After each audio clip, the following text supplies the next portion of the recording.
And so that's something we we talk about sometimes with knee-jerk reactions because it's so easy to have them, Yep. right? Well, I mean, it's a very common thing. It's one of the quickest ways I know when I'm in a conversation with somebody if they're actually engaging me or if they're engaging their trauma, their pain. It's something else that's going on. And Mhm. that's knee-jerk reactions. I often encourage people to be very careful about your knee-jerk reaction, these trigger responses, because again, just kind of like baby girl just said, the moment it is verified as a knee-jerk response, the facts are you didn't process the information. Those are the facts, Yeah. which means something else has impacted how you perceive that information, right?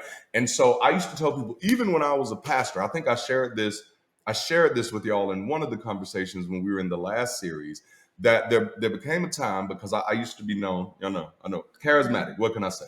I was known as an apostle for a very long time, and Yeah. and this was my early years. And so after a while, I stopped asking people. I asked people to stop calling me that. Just don't attach a title to me at all. I'm just going to be Darante from now on. And it was a very simple principle that I was kind of attaching myself to, and it was this: people will receive me as they perceive me.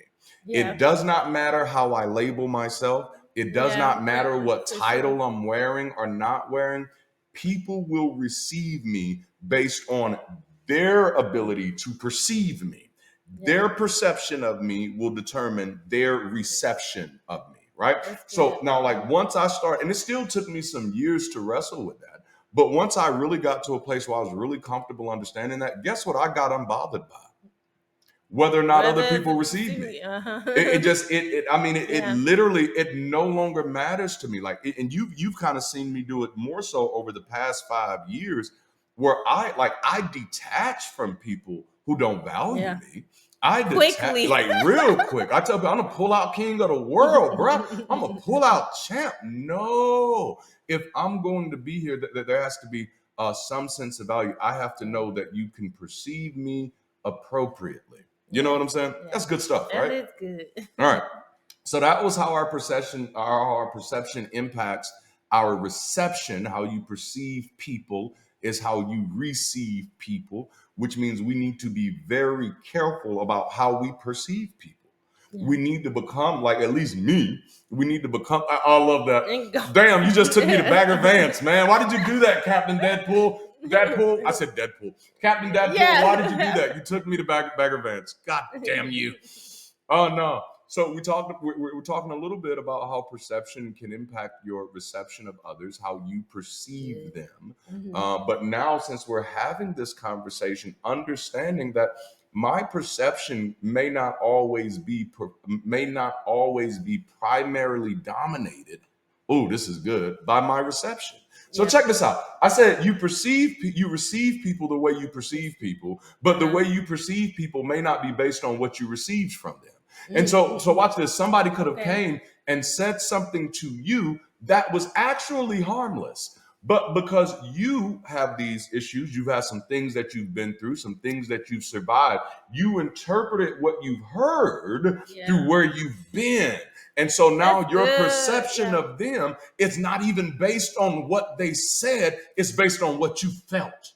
Is that good? We all been there. Have we all been there? So Have, let have me we tell you. have we Let me all tell been there? All right. So now, because we got a lot to cover in this conversation. We also want to talk about how does our perception impact our respect, right? you. Yeah. So our research team, code word Alyssa, shared a post in our research folder that I have to quote this. I have to quote this. Okay. Yeah. It said, sometimes people use respect to mean treating someone like a person. And sometimes they use respect to mean treating someone like an authority. And Yes, that's good. So sometimes true. people who are used to being treated like an authority say that if you won't respect me, I won't respect you. And what they Wow. mean is, if you don't treat me like an authority, I I won't won't treat treat you you like like a a person. person. Wow. Oh my goodness. That's Oh, okay. I got to read that quote one more time. I know I just read it in full. I know you can